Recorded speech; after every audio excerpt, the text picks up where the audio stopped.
As y'all know, on Wednesday we talked about how to pick the right dog and what to do.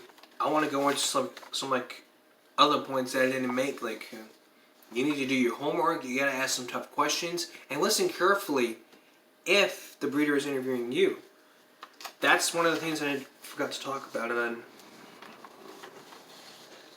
now I wanted to.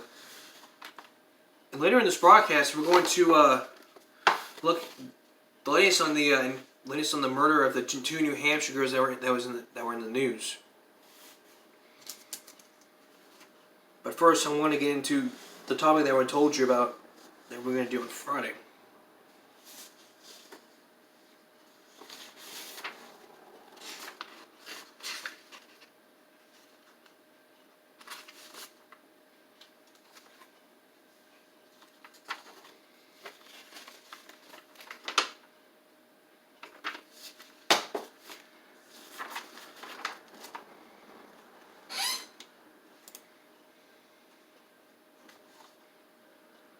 Like title laundering.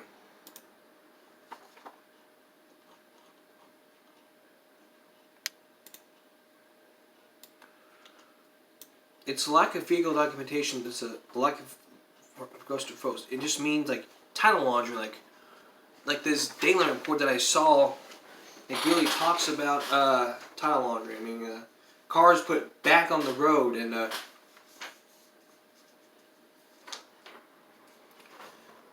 not being taken care of. I mean, it's usually called tunnel washing. It's a history of a vehicle that's been salvaged. Salvage titles are signed and cars are deemed total loss by insurance companies. This also refers to the branding of vehicle. This doesn't mean the car can't be driven, but the vehicle's brand salvage titles have lower market values or difficult to sell. Tunnel washing washes away vehicles branding. Once the brand is eliminated, the car value goes up and it's a lot easier. You can see why so many car owners are motivated to wash their titles. How it works, it allows the dealers and individuals to remove salvage branding from car titles to minimize their losses. They're washed by transferring a salvaged vehicle to a state that doesn't recognize the brand. When a state issues a new title, it may no longer show that it had been salvaged. If not, the seller will move it from state to state until the branding is gone, when the vehicle's history has been washed clean.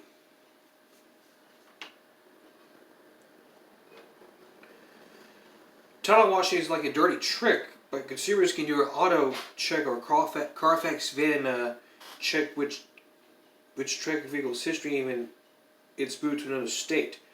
Once a vehicle has been branded and that information is for an auto check, it remains in their records, no matter how many states it's sold in. The title may no longer indicate severe damage, but the vehicle history report will. Well, Washington Town doesn't wash any computer records, but keep in mind, title washed vehicles are sold by individual sellers as well as car dealers. But don't assume that because you are purchasing a car on a car that is the title has been washed clean. If you can, obtain a title guarantee from the dealer in writing. This shouldn't be difficult if the seller is a reputable dealer.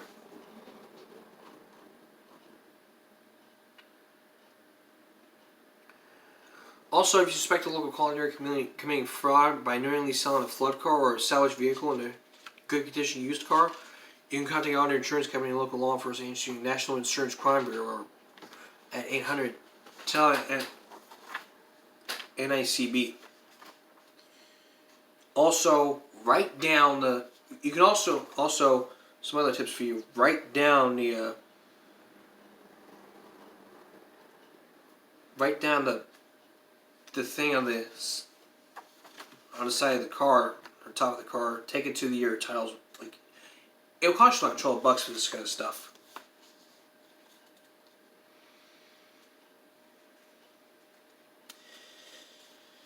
All right. Later in this broadcast, later in this broadcast, what we're gonna do is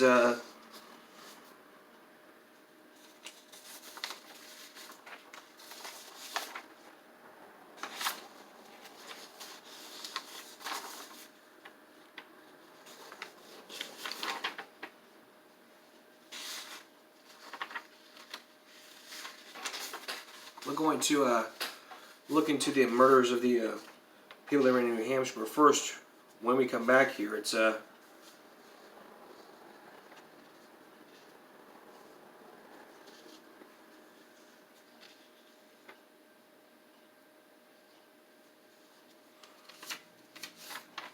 first, when we come back here, we're going to look into some 10 types of drivers you'll never encounter on the road and 9 types of drivers you'll find on the road. This is going back to when I was talking about texting and driving. We'll be right back. Alright, so today we're updating you on some topics that I haven't gotten much into, like the dogs,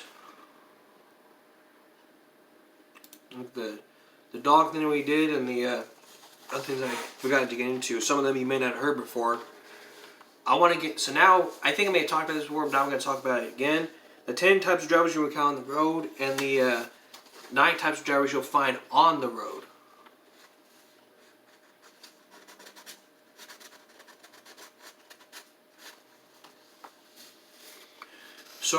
So I'm going to tell you what to avoid, who to avoid, and who not to avoid.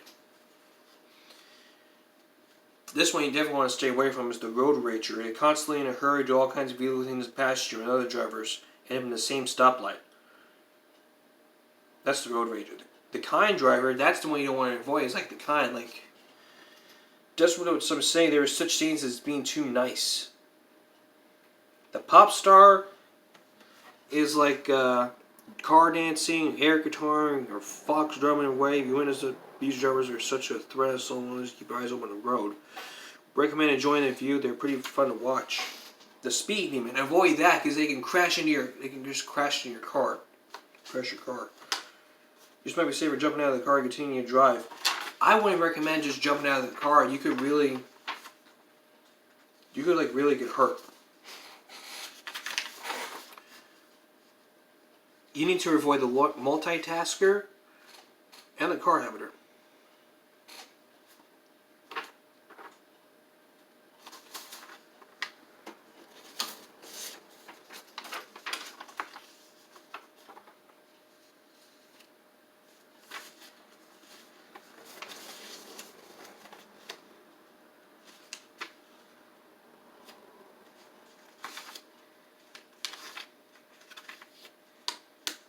So,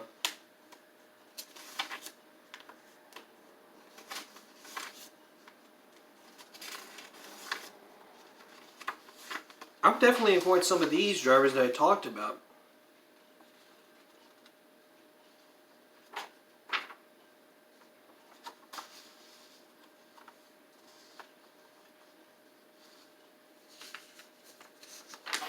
Now let's look into the 9 different types of drivers you'll find on the road. The grandma driver, like 15 minutes to take a turn. I would avoid that if you're trying to get into a hurry to work. The angry pickup truck drivers, rush driver, traffic reavers, tailgaters, drivers that honk from the right lane turns, green drivers who impose the music of the world, the distracted driver, the passive driver, and the new driver. Be sure to tag them every like once in a while.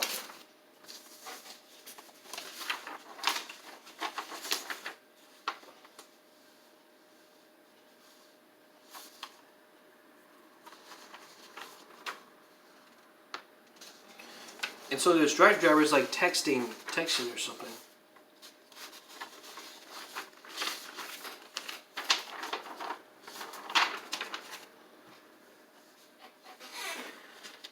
It's the DJ driver. While most people enjoy listening to good tunes while they drive, the DJ just takes the love to an ear-shattering level. Feel the ground move as you walk down the street. It's not an earthquake. DJ is blaring death metal, hip-hop's bass booms. And loud thunders he left in his drive everyone neighboring continues to hear. You just be like going, people are going, "Hey, we're trying to sleep here!" Seriously though, can't be doing that. People are going to file a complaint and call the cops. You don't want that happening.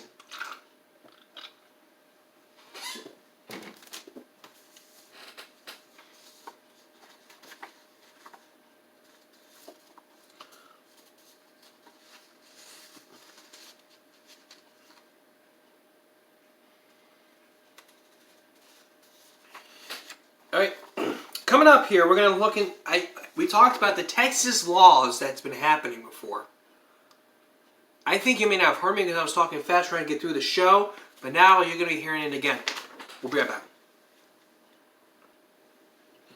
All right, so now I think like months ago, I think a month or two ago, I told you about the Texas laws they have in 2019, but I want to explain to you why I got into these laws because they are like, some of them like really stood out to me. Like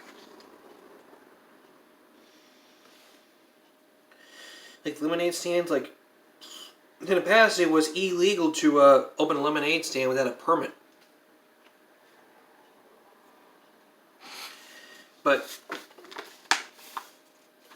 the thing is, with that, you gotta be sure that all kids can like open up a lemonade stand and stuff like that.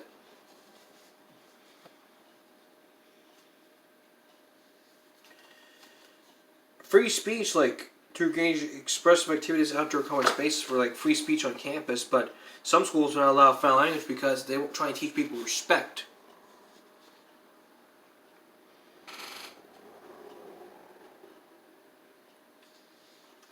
I mean, these happened back in June. I mean, I think back in July or June we talked about these, and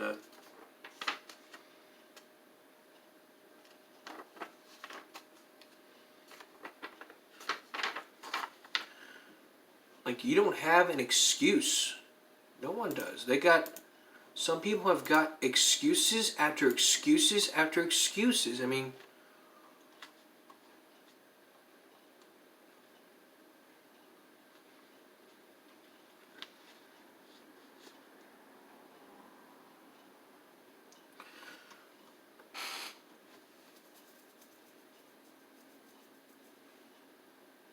seriously, you don't have an excuse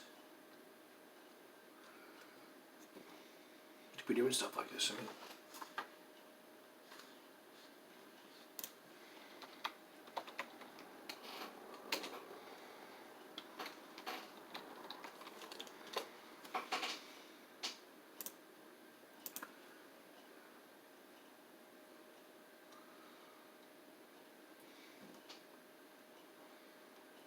I mean, I can't even find them.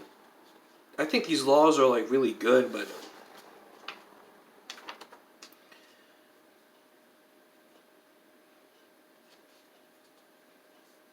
you can allow to carry handguns and stuff, but this is really going to the Second Amendment. So I really think these are like really good laws. Now, who can ever forget the topic that we talked about the 7 dumbest reasons why kids get suspended from school? I think the reason why I wanted to cover some of this, like previous 2 videos, was because of the fact that Lamar Wilson talked about this in like some articles that like dealt with this issue here, and it was like really simple. Like he got into some of these. Like I want to take a look at some of the things that really impressed me, like a creative haircut. This was a 12-year-old student who had Matt Bonner drawn on the back of his head, but he was given an in-school suspension for violating the school's dress code and had to shave his head bald to come back to school. But after that, Matt Bonner, the Spurs fan, saw on the news and gave him autographed swag. Next one, he called it the nicest thing. Bonner said, after he saw the news, Bonner said it was the nicest thing he had done, and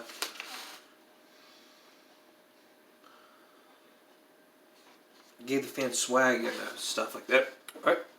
So then, next one, it was the stupidest thing, hugging a friend. A Florida middle school named Nick Martinez thought he was doing nothing but getting to express about the female student a quick hug between classes, but that's like PDA. We talked about PDA in the beginning of the show. To the very beginning of the show, we focused in on PDA, which is public display of affection. I mean, if it's outside of holding hands, it's unacceptable behavior.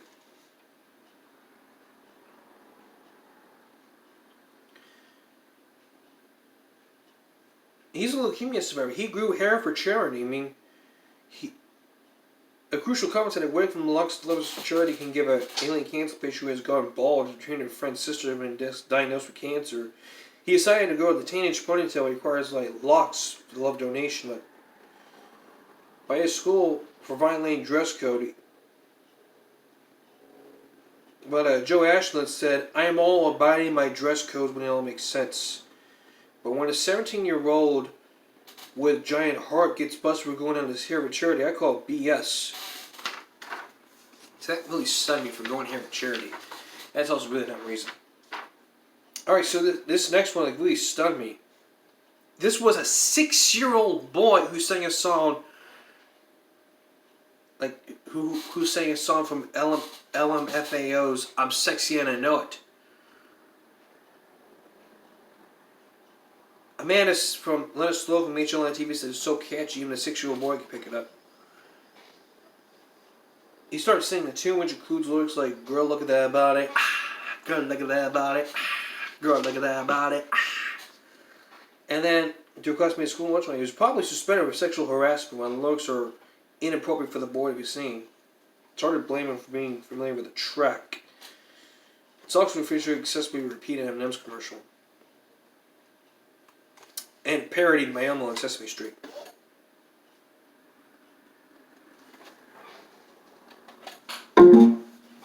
Alright, so T-Bone is next, and he's crying in a hallway like with the T-Bone stance. I mean, Matt Barner's only like group of high schools, 44 total. 4 students joined in, and 40 more were into this. So 44 students total got suspended for causing a traffic jam.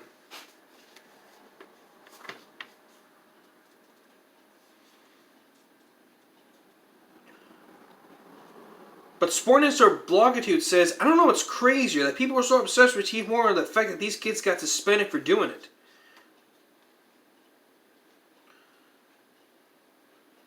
But school officials say they cited the court for causing a traffic jam in the hallway, an apparent violation of school rules.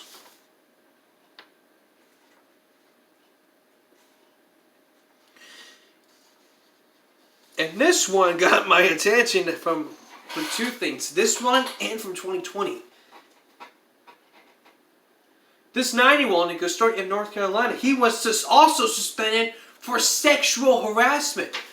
Why was that? Get this. He was overheard telling a friend that his teacher was cute. Lockett says, "I said Miss Daly was cute. That's all I said." He hardly thinks the equality is sexual harassment. It's not even he went to the woman, grab her, or touch her in a sexual way, because when you do stuff like that, that's sexual harassment.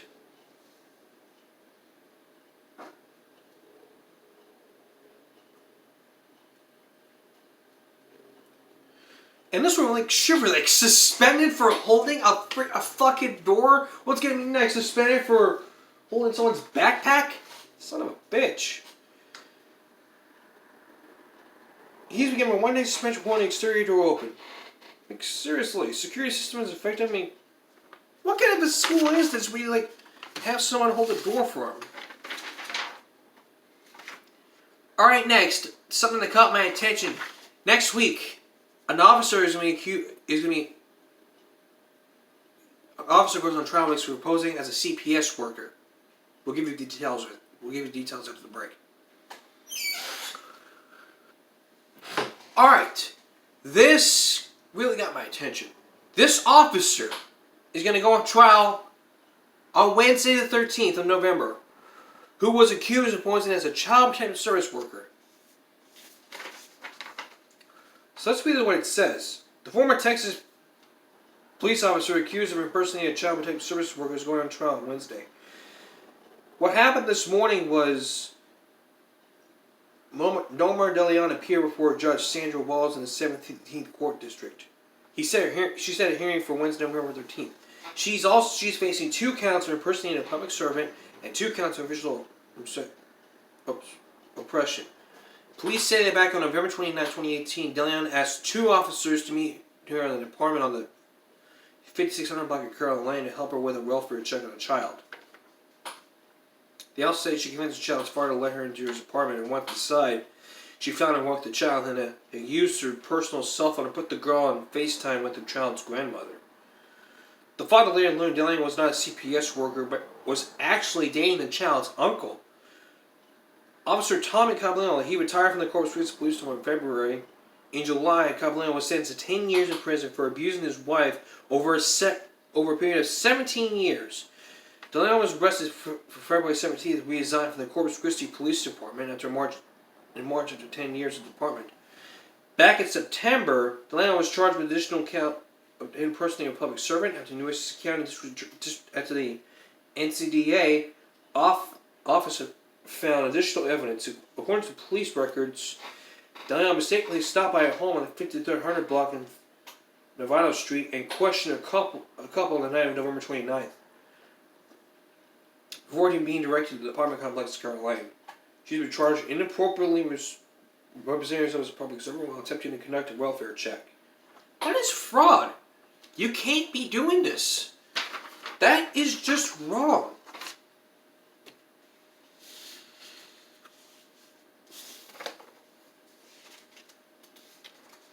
That is just plain wrong.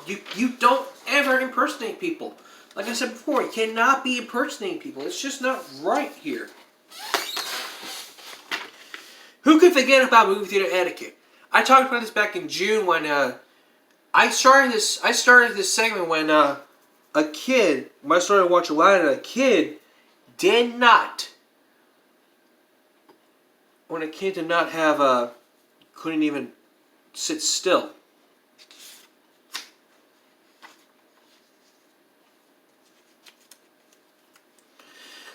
Like I told you guys, I told you guys to turn off your phone. Try to consume all your food and drinks quietly as possible. Don't scoop enormous amounts of popcorn in your mouth. Chew with your mouth closed and suck every drop of liquid. Do not harm your vest. Don't pre-neck the good parts of the movie. Don't explain the movie in the actual movie. Never spoil plots of the movie while watching Aladdin like what Jack Doherty did when he was in the Avengers. That was something I never told you about when Jack Doherty spoiled the Avengers like Aquaman wasn't in it, but some of it's not true. They like spoiling them. Never shush. This part right here, never shush. That's what happened. I tried to shush and Mom wouldn't let me. This kid did not sit still. I mean, the only one was popcorn. I was like, I just wanted to go get the manager. Get her thrown out.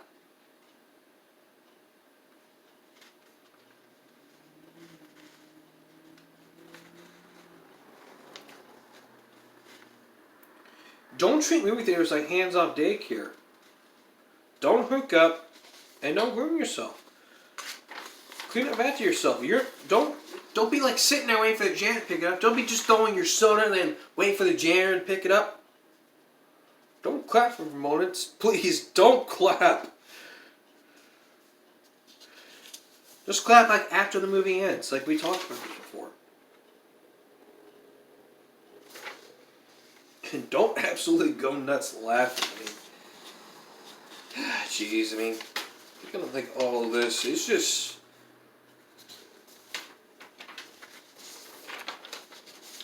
It just really seems like you really don't want to go to the movies anymore with a date because of all this crap happening. All right, next here, the latest into the New Hampshire murders about this man who was arrested in Mexico and pointed back to the U.S. for a trial. We're going to give you the latest updates since that time when we come back. Adam Williams, Amanda Nover. Do those names sound familiar to you? Well, it should be because those two are arrested for the murder of the two New Hampshire girls that were in South Texas.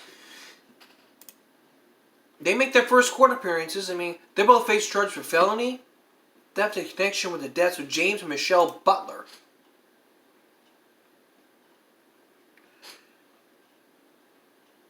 The bond for those two is set at $1 million. He's being held in the Calhoun County Jail. Norell was transferred to San Patricio County Jail Friday afternoon. So,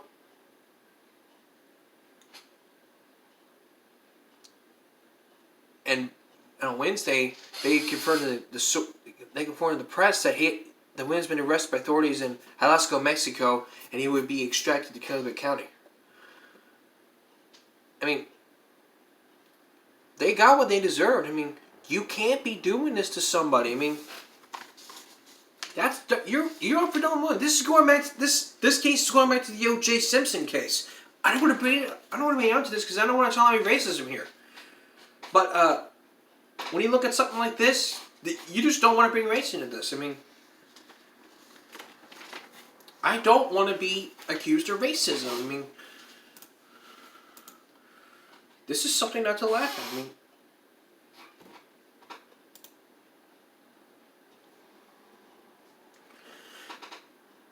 the reason why they were charged with this is because they stole the truck and the RV. That's why. So this is the bottom line. The two of them are arrested because of what happened, and I mean, I got nothing else to say. I mean, they're bonusing $1 million, and we'll tune in to give me a break tune in the show for the rest of the updates, and tune in to give me a break for the latest on this murder, because we'll find out whether or not they're going to be free or not. I'll see you Monday. Have a good night.